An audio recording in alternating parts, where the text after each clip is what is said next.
목회를 하다 보면 교회를 위축시키고 위협하는 많은 상황과 사상에 대해 깊이 고민하게 될 때가 있습니다. 물론 이것은 비단 저만 혼자만의 이야기가 아니라 이 땅에 있는 모든 목회자들과 많은 성도들이 가진 공통된 고민일 것입니다. 요즘 개신교계에서 화두되는 단어 중에 이 가나안 신자라는 말이 있습니다. 혹시 가나안 신자 들어보셨나요? 가나안은 원래 신학적으로는 천국이라는 의미를 갖지만 여기서 말하는 이 가나안 신자는 좋은 의미로 쓰이는 말이 아닙니다. 이 가나안 신자는 거꾸로 뒤집어서 사용하는 말입니다. 가나안 거꾸로 하면 뭐가 되죠? 안나가 신자.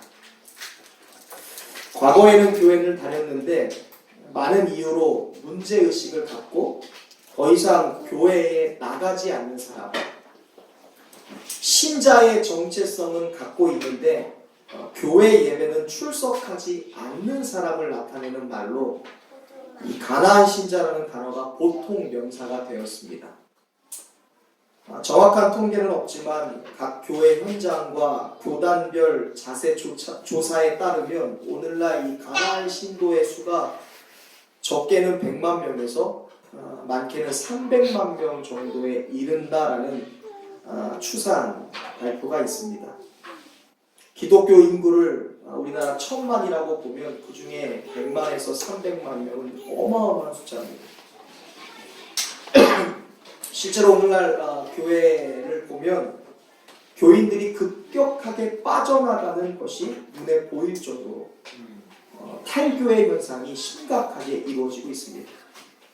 그 중에 특별히 청소년, 청년들의 교회 이탈은 굉장히 큰 문제입니다. 교회의 미래가 사라지고 있는 것입니다. 이러한 상황 속에서 되게 많은 경우에는 그 원인을 교회의 내부적인 문제나 비리, 경쟁적인 사회 구조, 다원주의, 세속주의에 의한 것이다라고 이야기하는 분들도 계시고, 오늘날 이 과학주의 시대를 살아가면서 오직 과학에 의하여 검증될 수 있는 것만 참된 것일 수 있다라는 주장, 이것을 과학주의라고 하는데, 신앙을 뒤떨어진 것으로 생각하거나 비이성적인 것으로 생각하는 사람들, 그들이 교회를 이탈하고 있다라고 평가하기도 합니다. 이유가 무엇이 되었든지 간에 앞서 말한 것들이 오늘날 탈교회 현상의 주된 원인이 된다는 것이 시대적 상식이 되었습니다. 오늘날 스스로 자기가 똑똑하고 합리적이다라고 생각하는 사람들은 더 이상 신앙을 갖기를 꺼려해요. 이 상식에 물든 사람들은 교회와 믿음을 부끄러워하는 지경까지 이르게 되었습니다. 신앙이 자랑이었는데, 교회 다니는 것이 자랑이었는데, 신앙생활하는 부모 밑에서 살아온 것이 너무나 자랑이었는데 어느 순간부터 이게 부끄러워지기 시작했다는 것이 너무 안타깝죠. 과연 어디에서부터 문제가 일어난 것일까? 왜 오늘날 사람들이 교회와 믿음을 자랑하는 것이 아니라 부끄러워하게 되는 지경까지 오게 된 것일까? 또 교회 생활과 교회 공동체 안에서 이 교제, 그리고 사귐, 나눔, 배움, 예배를 가리켜서 비이성적인 것이라고 생각하는 지경까지 이르게 된 원인은 어디에 있을까? 물론 많은 이유가 있을지 모르겠습니다. 교회마다, 가정마다, 상황마다 많은 문제 원인들이 있겠지만 저는 그 무엇보다 심각한 문제가 바로 성도들이, 그리고 교회가, 그리고 가정이 믿음의 온도를 잃어버렸기 때문이다라고 확신합니다. 먼저는 개인이, 그리고 가정이, 교회가 믿음의 온도를 잃어버린 원인이 탈교회 현상으로 나타나게 되는 거예요. 저는 오늘 설교의 제목을 이 믿음의 온도라고 정했습니다. 믿음에도 온도가 있어요. 뜨거운 믿음도 있고요, 차가운 믿음도 있고요, 미지근한 믿음도 있습니다.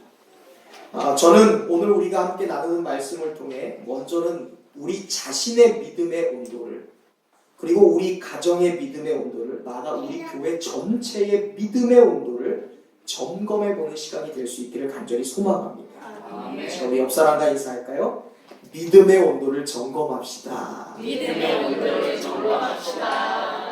다른 것 다 잃어버려도 믿음의 온도는 잃어버리지 맙시다. 시작. 다른 것 다 잃어버려도 믿음의 온도를 점검합시다.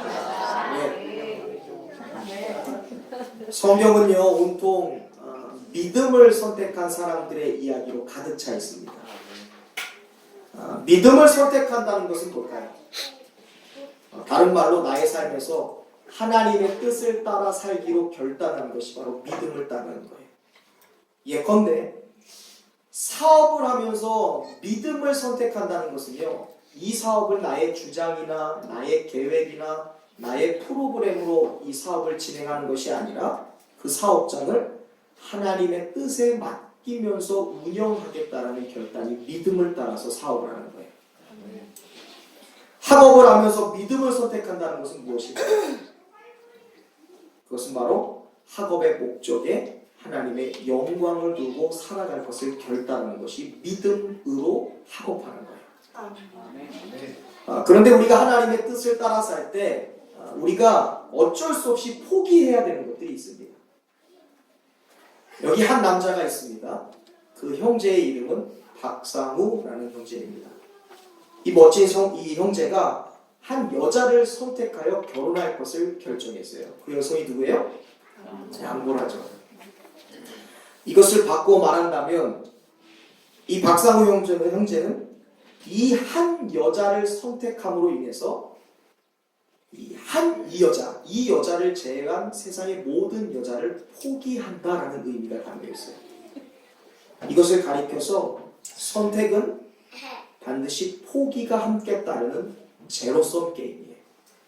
무언가를 하나 선택하면 반드시 무언가는 상실하거나 포기하게 되어 있어요. 우리가 그런 의미로 세상의 모든 여자들을 자신 있게 포기한 우리 박상우 선배에게 다시 한번 박수하겠습니다. 너무 멋있어요. 포기하는 거예요. 이 여자를 제외한 세상의 모든 여자는 내가 포기하기로 결단한 것이에요. 또 다 그런 결단을 내리지 않았습니까? 믿음의 세계도 마찬가지예요. 우리가 믿음을 선택하면 반드시 포기해야 되는 것들이 있고 반드시 잃어버리게 되는 것들이 있습니다. 창세기 12장에 보면 믿음을 선택한 아브라함의 이야기가 나오죠. 그가 믿음을 선택했어요. 하나님의 말씀을 선택했습니다. 하나님의 말씀에 믿음으로 반응한 결과 그는 믿음으로 하나님의 말씀에 순종했어요. 그 순종하면서 그가 포기한 것이 있는데 그것이 바로 본토 친척과 아비의 집을 떠나는 일이었습니다. 아브라함이 믿음을 선택하면서 포기해야 되는 것, 잃어버리는 것은 본토 아비의 집, 안락한 삶을 떠나는 것이었어요. 믿음을 선택한 아브라함은 안락한 곳을 떠나서 평생을 이 장막, 텐트에 거하는 유랑 생활을 했습니다. 그러면 그런 생각하죠. 안락한 공간을 떠났는데 평생을 장막 치고 살았으면 손해보는 것 아니냐. 너 제로섬입니다. 포기한 것이 있으면 얻는 것이 있죠. 아브라함은 하나님의 말씀을 따르고 믿음을 선택하기 위해서 많은 눈에 보이는 것을 포기했지만 반대로 이 땅에서 포기한 것과는 결코 비교할 수 없는 축복인 열국의 아버지 아브라함 그리고 믿음의 조상이라는 위대한 타이틀을 갖게 된 줄로 믿습니다. 예수님의 제자였던 마태도 그래요. 마태는 어느 날 자신의 생업이었던 세관에 앉아있다가 나를 따르라 라고 얘기하신 예수님의 명령에 즉시 일어나 예수님을 따랐습니다. 그럼 그는 무엇을 걸었을까요? 안정된 직장이었습니다. 그는 세리였죠. 그런데 이 예수님의 부르심을 받아서 즉시로 따랐던 마태의 모습을 누가는 자기의 복음서에서 그가 예수님을 따르되 모든 것을 버리고 따랐다. 모든 것이라는 단어를 추가하고 있어요. 사실 이 마태에게 있어서 세리라는 직업은요 엄청난 부와 수입이 보장된 직업이었습니다. 당시 세리는 로마 제국에 의해 로마 제국을 위한 일이었기 때문에 너무나 안정적인 직장이었어요. 그런데 마태는 예수님의 부르심을 따르고 그 믿음을 따르기 위해 모든 것을 포기했다고 말하는 거예요. 그런 믿음을 따르기 위해 모든 것을 포기한 사람입니다. 사실 예수님의 제자들도 믿음 따라가기에 많은 것들을 포기했어요.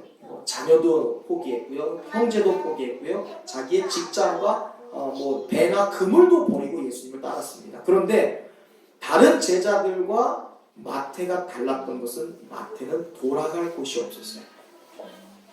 실제로 예수님께서 잡히시고 죽으실 때 예수님을 부인하고 무서워서 도망쳐버렸던 제자들은 자신의 고향인 갈릴리로 돌아가서 그물을 가지고 고기를 잡는 일에 그런 고향으로 돌아갈 곳이 있었는데 마태는 돌아갈 곳이 없었어요. 생각해보세요. 부르심에 의하여 로마를 위해 존재하던 세리의 직업을 그냥 말도 없이 그만두고 따라갔던 마태입니다. 마태가 설령 예수님을 버린다고 해도 다시 그 자리로 돌아갈 수가 없는 거예요. 로마가 누가 받아주겠습니까? 이야기도 없이 결탁했던 사람이 자기 마음대로 직업을 버렸는데 돌아갈 수 없죠. 그렇다고 자기가 살고 있었던 민족의 반역자, 네가 세리만 그만둬라, 네가 우리에게 주었던 피해 내가 그냥 다 복수해버릴 거야 라고 얘기했던 동족들이 살고 있던 가버나움이라고 돌아갈 수도 없는 거예요. 그러니까 누가는 마태가 예수님의 부르심을 받고 모든 것, 돌아갈 곳도 없고 다시 행할 수도 없는 그 자리로 떠나버렸다. 모든 것을 버렸다라고 말하고 있습니다. 성경은 이렇게 다시 되돌아갈 보장도 없이 믿음 때문에 모든 것을 버린 사람들의 이야기가 너무나 많이 등장해요. 여러분, 과연 그들이 무엇을 위해 모든 것을 버린 것일까? 아브라함이 무엇을 위해 정들고 안락했던 삶을 버린 것일까? 마태가 무엇을 위해 모든 것, 돌아갈 곳조차 없는 보장되었던 그것을 버리고 예수님을 따른 것일까? 바로 하나님과의 관계였습니다. 그래서 그런 의미에서 사실 믿음은요, 하나님과의 관계예요. 내가 직장 생활하면서 하나님과의 관계가 어떠냐에 따라서 그 직장 생활이 하나님의 뜻을 따르는 직장 생활이 될 수 있고 인간의 뜻을 따르는 직장이 될 수 있는 것이죠. 목회를 하면서 목사가 하나님과의 어떤 관계를 갖느냐에 따라 이 목회가 내 목회가 될 수 있고 주님을 위한 목회가 될 수도 있는 것이죠. 그리고 믿음은 하나님과의 관계예요. 오늘 본문은 이 믿음에 대한 이야기입니다. 요한 사도를 통해 그가 꾸었던 이 환상을 통해 소아시아의 7교회 중 마지막 교회였던 라오디게아 교회에게 주신 예수님의 메시지였어요. 믿음에 대한 이야기입니다. 15절의 말씀인데요. 우리 한번 다시 같이 읽어보겠습니다. 시작. 내가 내 행위를 아노니 내가 차지도 아니하고 뜨겁지도 아니하도다. 내가 차든지 뜨겁든지 하기를 원하노라. 아멘. 이 말씀 들어보신 분 혹시 있으세요? 많이 들어보셨죠? 신앙생활 오래 하신 분이라면 분명히 몇 번 들어보셨을 거예요. 명확하게 기억은 안 나지만 어렴풋하게 딱 뜨겁던지 차갑던지 하라 하고 했던, 나의 신앙이 뜨거운 신앙인가? 내가 차가워야 되나? 어떻게 해야 되나? 이런 고민들 해봤던 적이 있으실 것입니다. 굉장히 유명한 말씀 구절이에요. 뜨겁든지 차든지 뜨겁든지 둘 중에 하나를 선택하라고 주님이 말씀하고 계십니다. 그러면서 16절에 보면 내가 이같이 미지근하여 뜨겁지도 아니하고 차지도 아니하니 나의 입에서 너를 토하여 버릴 것이다. 예수님이 이렇게 책망하고 결론 짓고 계십니다. 주님은 이 라오디게아 교회를 향한 이 말씀에 그들의 믿음을 마치 온도를 재듯이, 물의 온도를 재듯이 그들의 믿음의 온도를 측정하고 계세요. 너희의 믿음이 크든지 작든지, 너의 믿음이 정사각형이든지 직사각형이든지, 너희의 믿음이 반짝거리든지 아니면 희미한 빛을 갖고 있든지, 너희의 믿음이 별의 모습을 갖고 있든지 원형의 모습을 갖고 있든지라고 얘기하는 것이 아니라 마치 온도를 재듯 믿음을 온도로 규정하고 있는 모습을 보게 됩니다. 무슨 말입니까? 믿음도 뜨겁고 차갑고 미지근한 게 있다는 거예요. 왜 주님은 믿음을 설명하면서 마치 온도를 측정하듯 말씀하고 계신 걸까요? 그동안 많은 목사님들, 많은 한국의 목회자들은 이 본문을 단순히 차가운 신앙과 뜨거운 신앙 정도로 설명했어요. 우리가 뜨겁든지 차갑든지 둘 중에 하나 하세요. 뭐 이렇게만 결론 짓는데 사실 이 말씀을 자세히 묵상하고 또 묵상하고 연구해 보면 예수님이 단순히 뭐 차가운 것, 뜨거운 것에 대하여 말씀하는 것이 아님을 보게 돼요. 우리가 이 본문의 말씀을 제대로 이해하려면요, 성경에서는 분명히 그 비평이라는 것을 해야 돼요.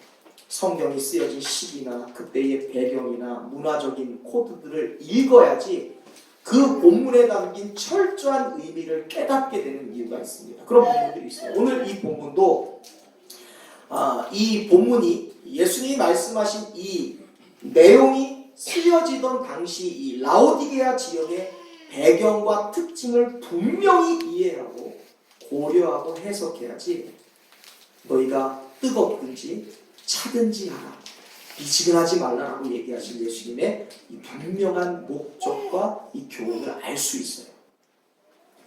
이 라오디게아 지역은 역사적으로 세 가지가 굉장히 중요한 지역이었습니다. 먼저는 금이 굉장히 많았어요. 뭐 거기가 무슨 광산이 있어서 그런 것이 아니라 이 라오디게아는 오래전부터 로마 무역로의 교차로에 있었던 금융 중심지였습니다. 그래서 오래전부터 은행이 굉장히 많았고요. 그 당시에 뭐 은행에 금이 굉장히 많았어요.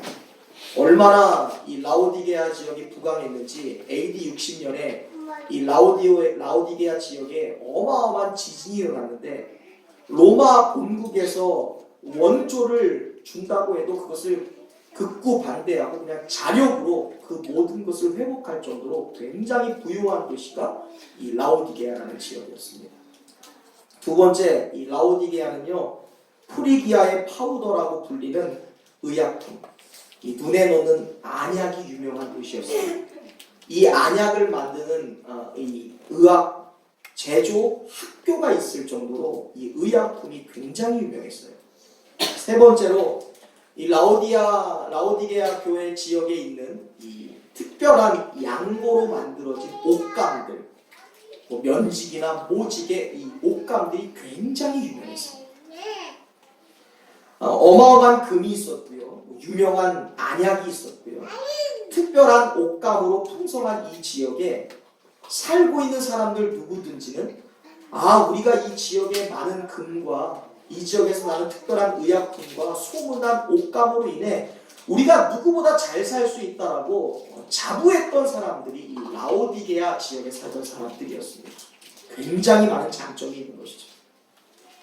우리가 지금도 뭐 서울 8학군 안에 살고 있느냐, 그 외 지역에 살고 있느냐, 경기도 뭐 수도권 안에 살고 있냐, 뭐 위성도시에 살고 있냐, 중소도시에 살고 있냐, 뭐 이런 얘기 굉장히 많이 하지 않습니까? 이 라오디게아 지역 사람들은 자기가 살고 있는 지역에 굉장한 자부심을 갖고 있었던 사람들이에요.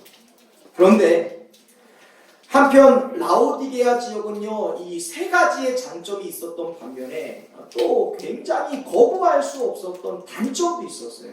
그 단점은요, 물이 부족했고요, 물이 좋지 않았어요.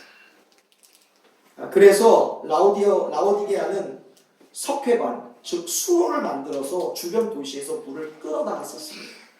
이것은 제가 요한계시록을 제외하고 그 지역이 어디였는지, 그 주변에 어떤 지역이 있었는지, 이 라오디게아라는 지역이 요한계시록 말고 또 등장하는 성경이 있는데, 그것이 바로 바울이 썼던 골로새 교인들을 향한 편지였던 골로새서 4장 13절에 이 라오디게아 교회의 명칭이 유일하게 또 등장을 합니다. 우리 함께 같이 읽어볼게요. 시작. 그가 너희와 라오디게아에 있는 자들과 히에라폴리에 있는 자들을 위하여 많이 수고한 것을 내가 증언하노라. 아멘.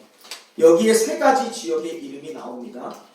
먼저 이 너희라는 것은 이 골로새서의 독자들인 이 골로새 사람들을 의미하는 것이죠. 그래서 너희 골로새 지역이 나오고요. 두 번째 뭐라고 나와요? 또 라오디게아, 오늘 본문 책망을 들었던 라오디게아 나오고요. 세 번째 어디요? 히에라볼리라는 지명이 나와요. 이것을 좀 지도를 보면서 설명하겠습니다. 여기 보시면 이게 이제 중동 지역의 지도이고요.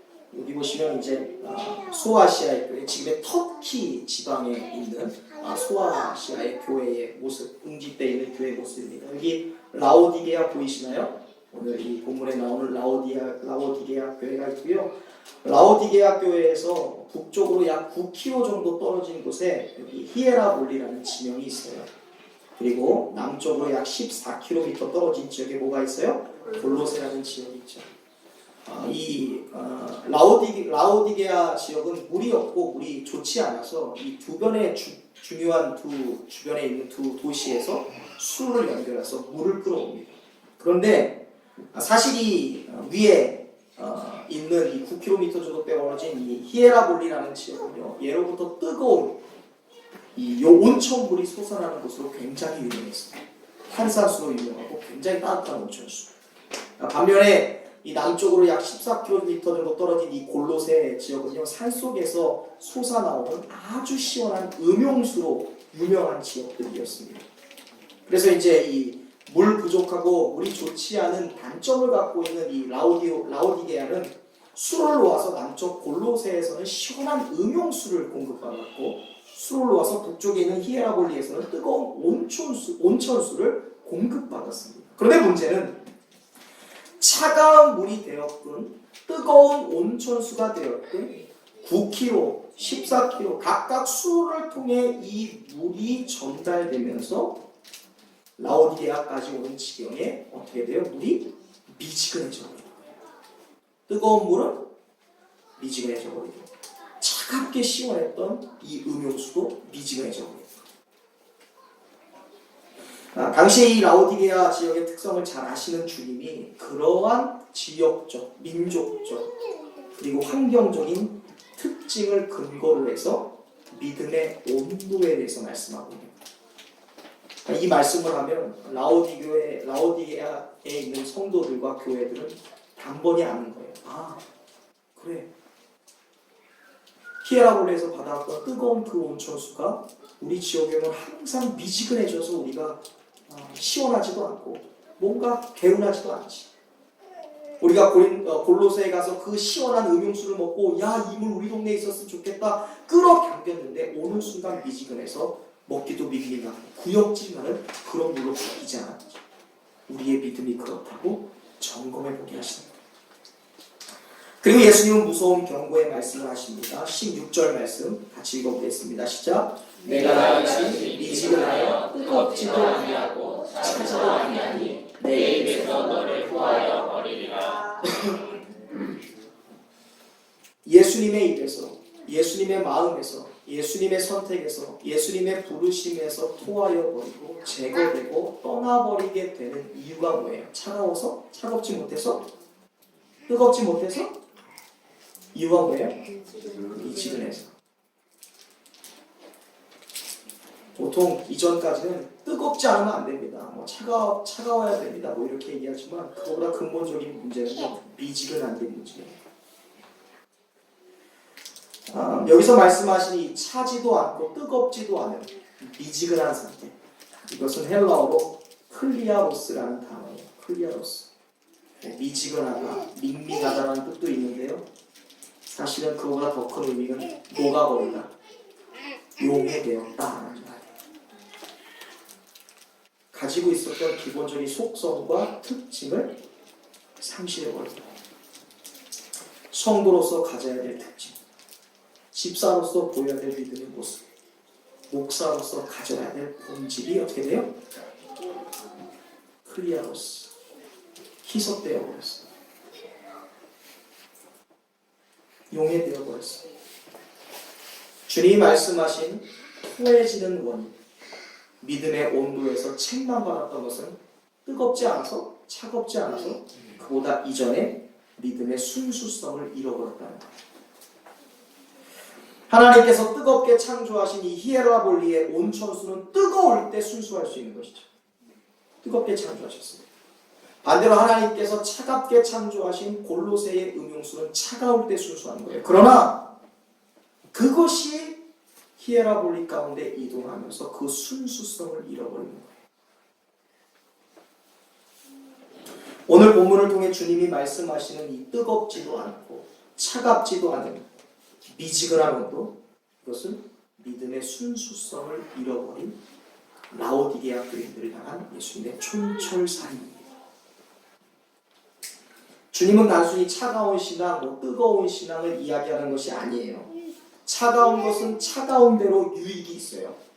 뜨거운 것은 뜨거운 대로 유익이 있습니다. 그런데 이 순수성을 잃어버린 것, 즉 믿음의 온도를 잃어버린 것은 절대로 있어서는 안 된다라고 말합니다. 탈교의 현상. 왜 일어나요? 믿음의 온도를 잃어버린 거예요. 스스로 보든지 다른 사람의 모습을 보서 시험에 들고 그것이 마음속에 고통이 돼서 떠나버리든지, 저 분명히 확실해요. 믿음의 온도를 잃어버렸기 때문에. 그렇다면 여러분, 이 라오디게아 교회와 성도들로 하여금 믿음의 순수성, 믿음의 온도를 미지근하게 만들어버렸던 원인은 무엇이었을까? 과연 무엇이 나의 입에서 너희를 토하여 버리겠다라고 책망을 들었던, 너희의 믿음의 온도가 뜨겁지도 차지도 않고 미지근해 버릴 정도로 너희를 믿음의 온도를 변질시켜 버렸던, 믿음의 온도를 잃어버리게 했던 원인이 되었던 것은 무엇일까? 그것은 바로 앞서서 말했던 이 라오디게아가 자랑했던 세 가지의 자랑이었습니다. 먼저는 황금이었고, 그리고 유명한 안약이었고, 그리고 특별한 옷감으로 풍성한 풍요로운 삶이었어요.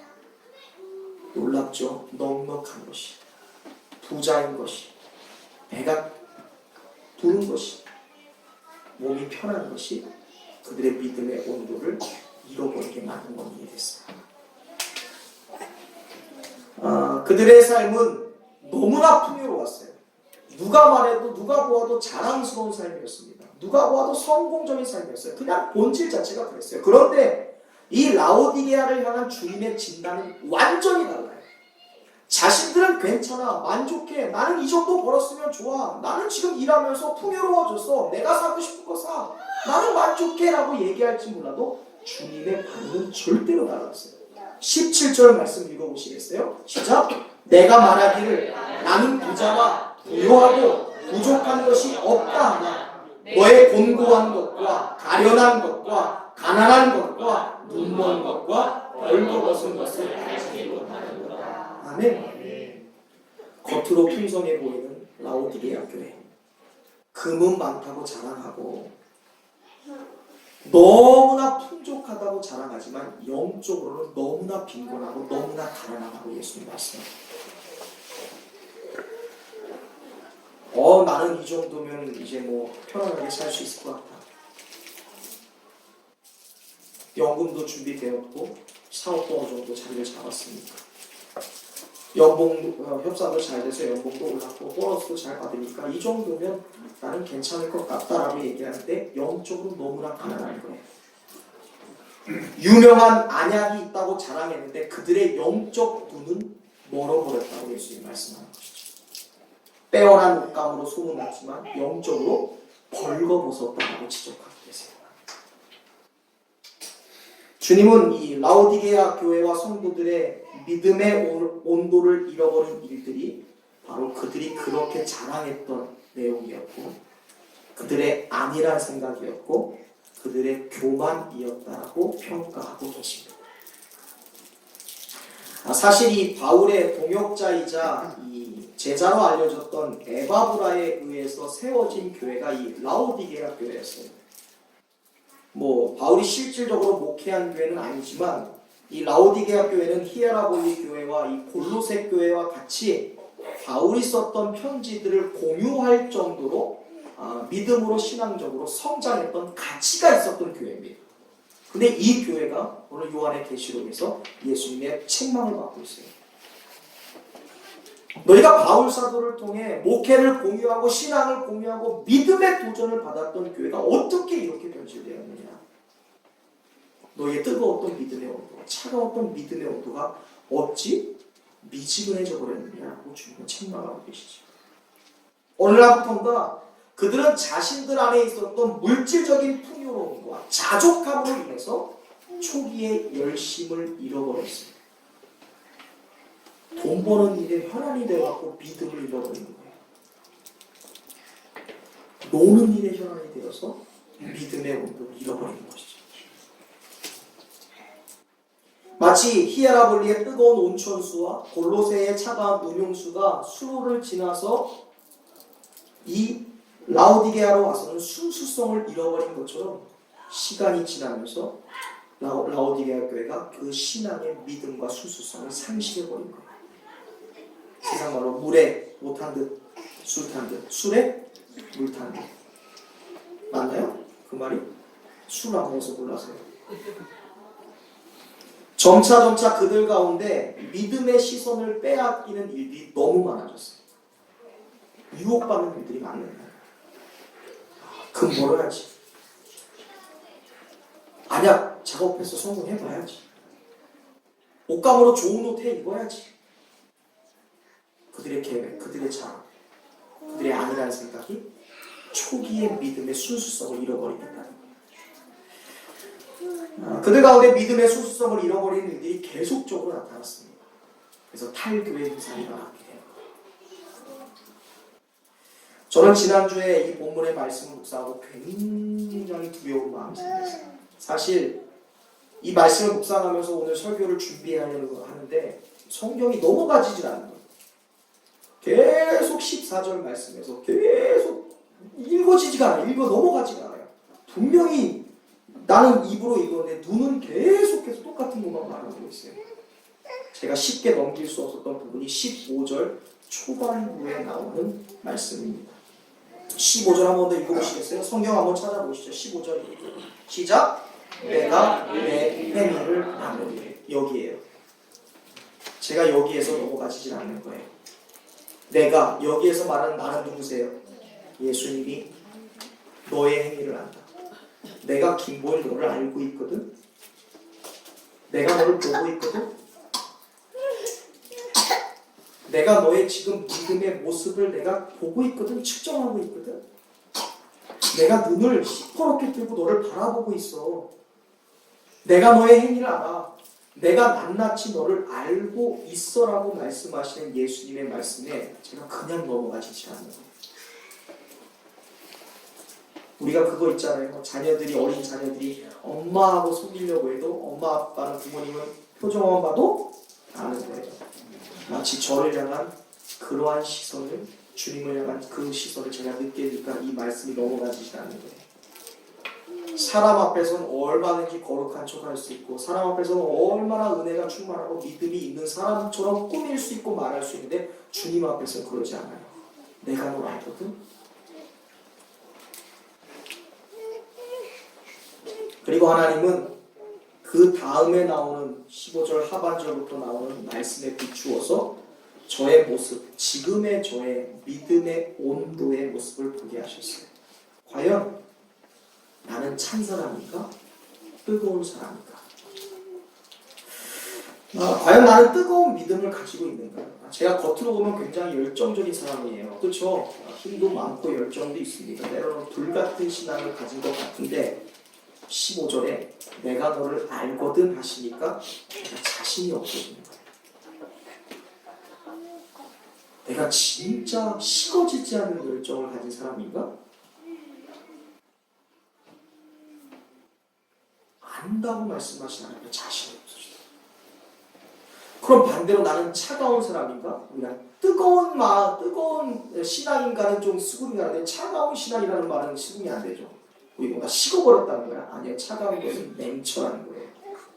확고한 거예요. 변하지 않는 거예요. 세상의 상황과 세상의 환경과 어떠한 외압에도 타협하지 않는 그런 철저한 신앙, 냉철한 신앙, 굳건한 신앙이 차가운 신앙. 과연 나는 목사로서, 아니 나는 성도로서 어떠한 상황과 환경에도 변하지 않는 냉철한 믿음의 온도를 유지하고 있나? 목에 칼이 들어와도 과연 나는 생존과 신앙 사이에서 100% 신앙을 선택할 건가? 과연 내가 물질적인 어려움 앞에서도 이 냉철한 신앙을 유지할 수 있을까? 내가 너를 안다라고 얘기하니까 자신이 없어지는 거예요. 여러분은 어떠세요? 뜨거우세요? 차갑습니까? 문제는 우리가 뜨거울 때가 있었고 차가울 때가 있었다는 거예요. 그런데 내가 너를 안다라고 말씀하시는 주님 앞에서 나를 바라볼 때 너무나 미지근해. 이것도 아니고 저것도 아니고 이거라고 말하기도 부끄럽고 저거라도 말하기도 부끄럽고 두려운 마음이 없어. 내게 촛대를 옮기시면 어떡할까? 주님의 입에서 나를 토해버리시면 어떡할까? 그런데요, 감사하게도 주님은 이 라오디게아 교회를 향해서 우리의 믿음의 온도가 미지근해지는 이 문제를 해결할 수 있는 대안까지 주셨어요. 주님은 굉장히 좋은 분이에요. 그냥 우리에게 너 왜 미지근해? 너 왜 냉철했던 그 신앙 어디 갔어? 어떠한 감정과 상황에도 변질되지 않았던 그 영향받지 않았던 그 신앙 어디 갔어? 너 어떠한 순간에도 뜨겁게 불타오던 그 열정의 신앙 어디 갔어? 책망만 하시는 것이 아니라 그것을 회복하고 유지할 수 있는 비결도 말씀하세요. 그것이 18절 예수님의 대안으로서 우리에게 나오고 있습니다. 함께 같이 읽어보겠습니다. 시작! 내가 너를 권하노니 내게서 물로 연단한 금을 사서 의원하게 하고 흰옷을 사서 입어 벌거벗은 수치를 보이지 않게 하고 안약을 사서 눈에 발라보게 하라. 아멘. 제가 앞서서 예수님께서 라오디게아라는 지역의 특수한 물 부족과 물이 좋지 않은 특성을 가리켜 믿음을 온도로 표현했다는 얘기 나왔죠. 이것은 단점이었지만 라오디게아 교회의 믿음의 성도들의 믿음의 온도를 떨어뜨렸던, 변질시켰던, 그리고 미지근하게 만들었던 원인이었던 이 장점 세 가지를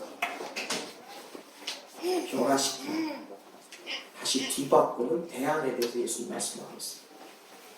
금. 너희들이 은행에 있는 금을 자랑하는데 물질적인 금이 아니라 확실하고 견고한 믿음을 뜻하는 불에 연단된 믿음을 소유하라. 회복하라 말씀하십니다.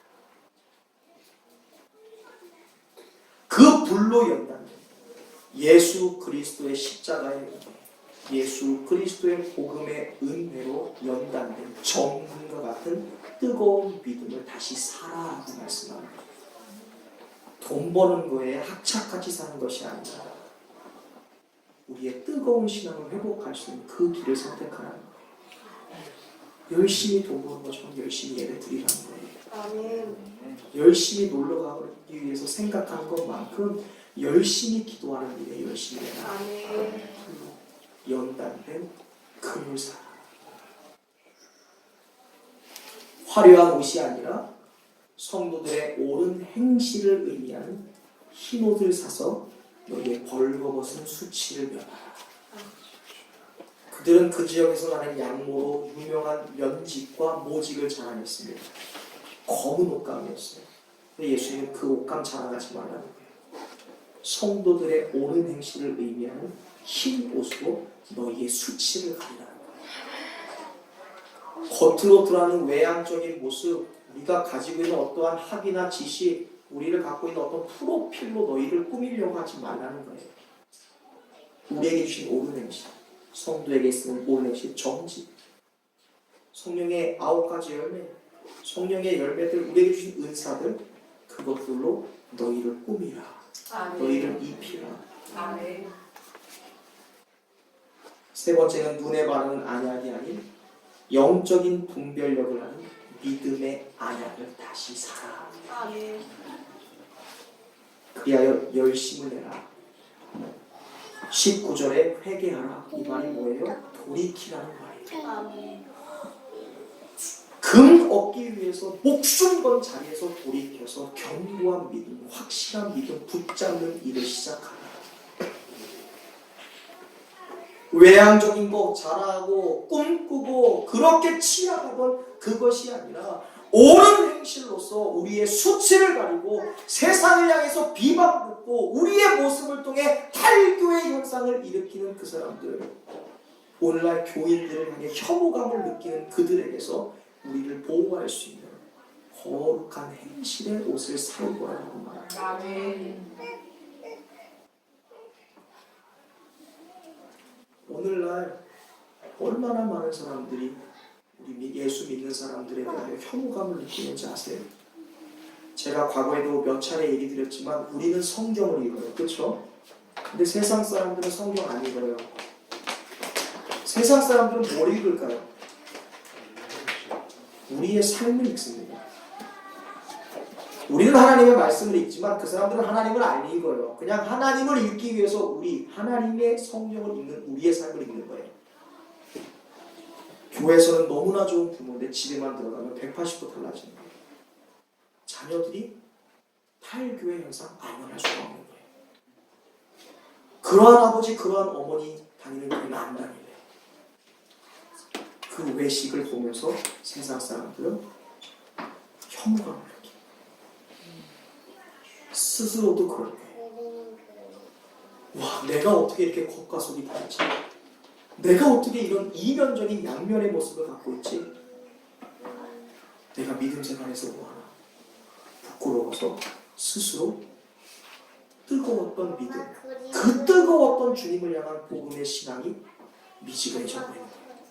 냉철했던, 은혜를 사모하고 신앙과 믿음을 사모했던 그 냉철하고 차가웠던 신앙이 미지근해서 물에 sul타듯 술에 불타듯 오히려 과거보다 더 안 좋았던 삶으로 돌아가게 되더라. 세상에서 갖출 것을 다 갖춘 라오디게아 교인들은 자신들이 육체적으로 자랑하는 세 가지에 있어서 예수님께 영적으로는 그것이 치명적인 결함이다라는 지적을 받습니다.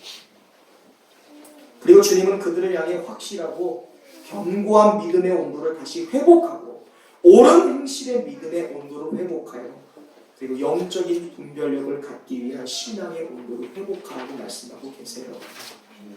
그리고 이것은 그들의 이야기가 아니라 오늘 저와 여러분을 향한 이야기입니다. 부모를 향한 이야기고 직분자들을 향한 이야기고 은혜 받은 사람들을 향한 이야기예요. 남의 이야기가 아니에요.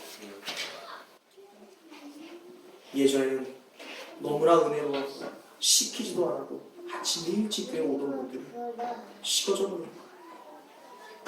직장은 5분도 못 늦거든요. 그렇지 않아요? 영화관 몇 분 전에 가야 돼요? 10분 전이에요. 영화관 시간 늦으면 다른 사람들 눈에 밟히면서 고개 숙이고 와야 돼요.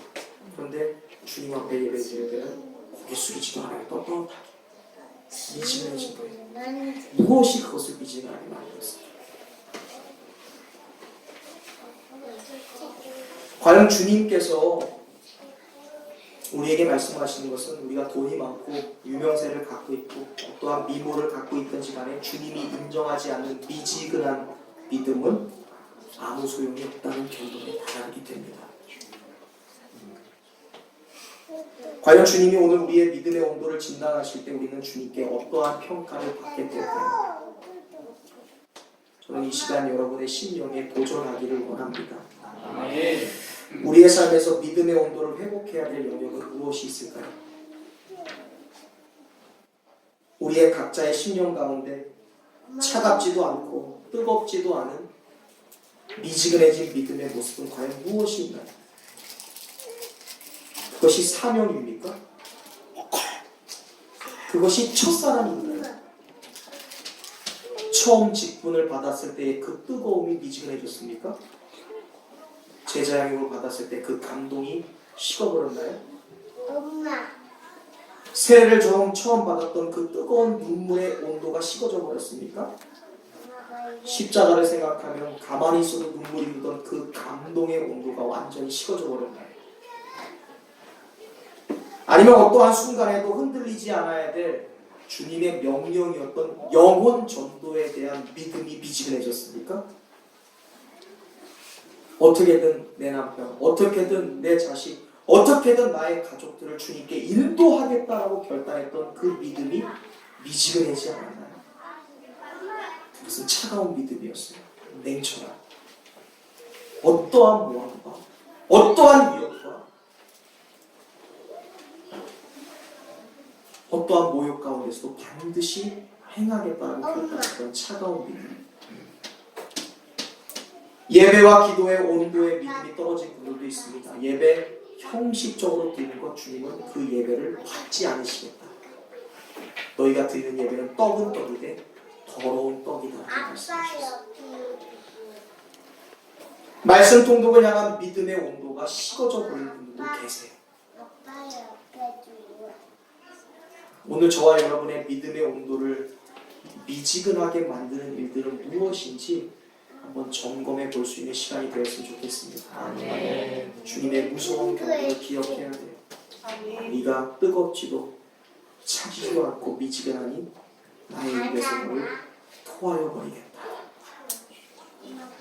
과연 무엇이 여러분의 믿음의 순수성을 잃어버리게 만들고 있습니까? 바쁜 거요? 돈 버는 거요? 우리의 계획이요? 무엇 때문에 여러분 예배에 방해를 받고 계십니까? 무엇 때문에 주일 성수를 지키는 것에 대하여 위협을 받고 계십니까?